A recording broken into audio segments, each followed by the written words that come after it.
Hello everyone, welcome back to Understanding Culture, and for this week's episode, we'll be talking about environmental racism.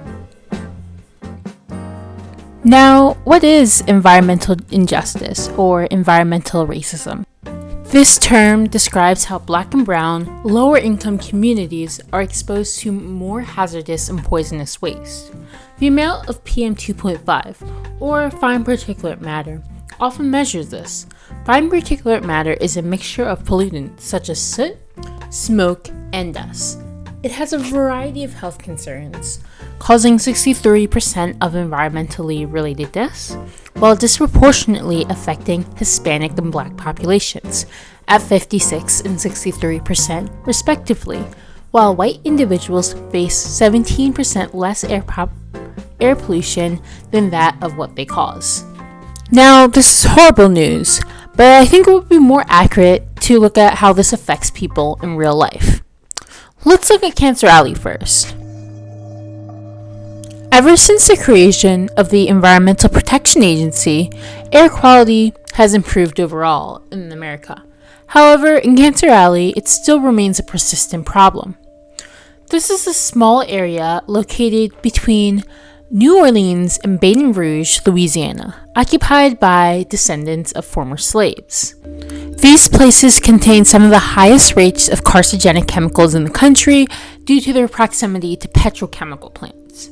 In St. John, for instance, it is highly concentrated with a particularly nasty chemical called chlorophene, where the residents are 50 times more likely to develop cancer.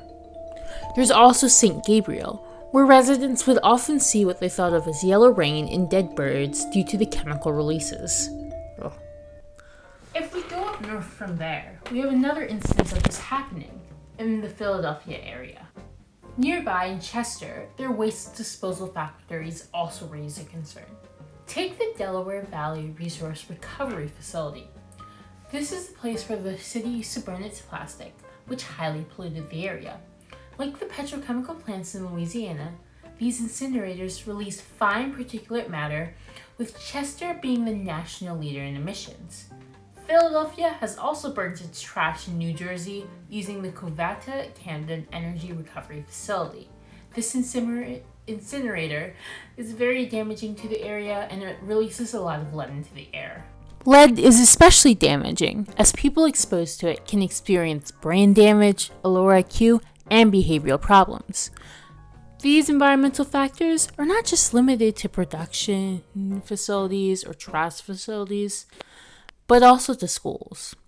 Let's look at Philadelphia again, where numerous schools with large Black populations have alarming rates of lead paint residue, damaged asbestos, and asthma triggers such as mold, moisture, and dust.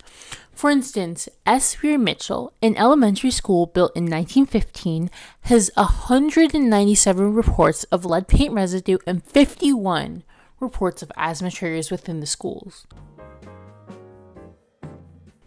So, what does this all mean? Well, it shouldn't come as a surprise that this issue is because communities of color are being disproportionately targeted by corporations and governmental policies, whether that be by building facilities in lower income places or letting schools become a safety hazard for students. These injustices are a clear example of systemic racism. And while there isn't an easy solution, certainly emailing your local governmental officials could do a lot for your community. Thank you, and I hope to see you soon on another episode of Understanding Culture.